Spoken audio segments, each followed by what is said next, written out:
une convention inédite sur la France, en France plutôt, et sur le Myanmar, anciennement connu sous le nom de Birmanie, pour les plus puristes.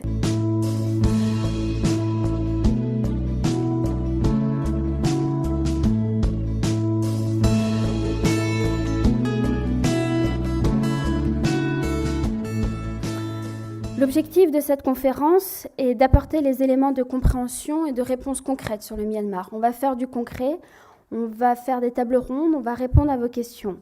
Cibler les meilleures filières, présenter l'environnement politique et social, repérer les acteurs indispensables, enfin donner les clés d'une installation efficace pour une entreprise. Telles sont les missions qui sont confiées aujourd'hui à nos intervenants.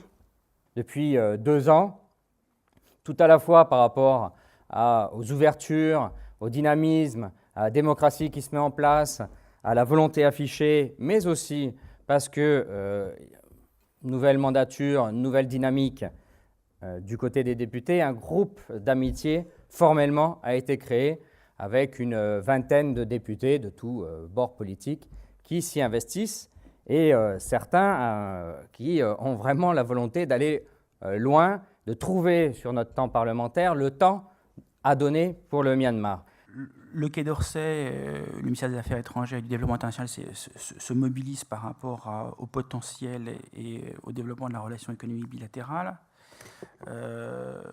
L'ambassadeur, tout d'abord, en réunissant autour de lui un conseil économique qui regroupe les acteurs économiques publics et privés pour définir une stratégie offensive pour promouvoir et défendre nos intérêts économiques dans ce pays, en s'appuyant sur les entreprises qui sont déjà présentes et puis celles qui arrivent et qui s'implantent aujourd'hui en Birmanie. Elles sont nombreuses. La frilosité des entreprises françaises est énorme. Nous, le Women's Forum, on est un tout petit truc finalement, mais on n'hésite pas quand même à aller dans un pays. Il faut y aller, il faut rester, il faut juste pas passer par là en Birmanie en se disant tiens, on va avoir un gros contrat, il y a beaucoup d'argent, etc. On va faire des choses. Il faut y rester, il faut s'installer, il faut discuter avec les Birmans et comprendre l'administration birmane qui est effectivement extrêmement compliquée. C'est la raison pour laquelle, où il y a tous les problèmes qui ont été énumérés par ces messieurs autour de la table, c'est des problèmes incommensurables. Donc effectivement, quand la Birmanie est loin, il faut investir en billets d'avion, il faut s'y installer, il faut avoir des relations, d'où l'extrême habilité et l'extrême nécessité d'avoir un ambassadeur comme celui qu'on a.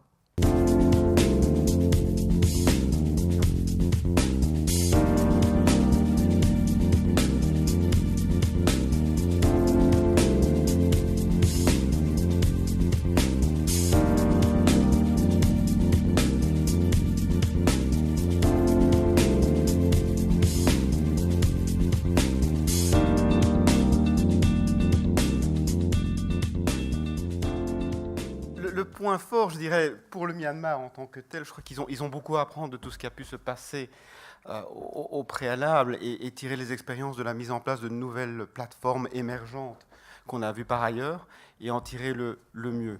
Les opportunités de développement doivent être sous-tendues ou soutenues par une organisation, une finance, une réglementation forte, mais également flexible. Il y a un monde du private equity qui n'attend que ça, que de venir investir.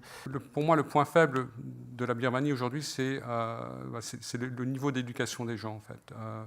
C'est des gens qui ont été renfermés pendant 60 ans, qui n'ont pas été exposés un peu aux critères de management, critères éducatifs qu'on peut retrouver ailleurs. Et donc, il faut vraiment ramener tous ces gens-là à un niveau plus acceptable. De notre point de vue, l'opportunité pour vous ici, pour les PME, c'est que la Birmanie, c'est un pays riche.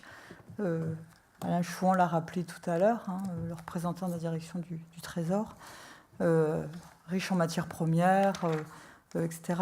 La mauvaise nouvelle pour vous et la faiblesse, je dirais que c'est un pays cher. La Birmanie, c'est cher pour aller prospecter, ça prend du temps et il faut vous accrocher. Pour autant, il faut y venir parce que c'est un pays qui est la proie en ce moment de tous les appétits des pays voisins, mais également de nos voisins européens. Donc, comme disait le député Lambert tout à l'heure, venez et accrochez-vous. Voilà. Bonjour, je suis birman, je m'appelle Mio. Je suis avocat en Birmanie. Actuellement, je suis étudiant de droit de l'homme, droit et humanité à Panthéon-Assas. Je voulais juste savoir, en fait, vous allez parler beaucoup de sujets.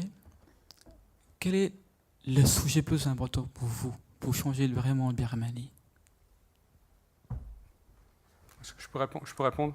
En fait, le sujet le plus important, en fait, c'est vous. C'est des gens comme vous.